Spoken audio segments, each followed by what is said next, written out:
সবাই খন্দা কোদাল লইয়ে আসিয়ে ওনার ঘর ভাঙা আরম্ভ করছে, যে ঘরের মধ্যে উনি নামাজ পড়েন। যখন সবাই চিৎকার করতেছে, গালাগালি করতেছে আর ঘর ভাঙতেছে, তখনও তিনি নামাজের মধ্যে। নামাজ শেষ করিয়ে দেখে যে মানুষ খুব ওনার উপরে ক্ষিপ্ত, খুব গালাগালি করতেছে, ওনার ঘরকে ভাঙতেছে।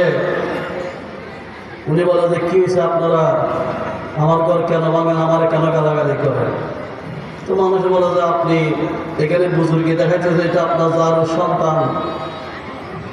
উনি তো মায়ের বদুয়ার কথা স্মরণ করি, তাহারে জীবনে মার সাথে বেয়াদবি করিনি, বাবার সাথে বেয়াদবি করিনি, শুধু নামাজের মধ্যে থাকার কারণে নামাজটা শেষ করার জন্য মায়ের কথা সারা দিতে পারে নাই, মায়ের বদুয়া করে গেছে, আজকে আমার জীবনে তো কোনো বিপদ।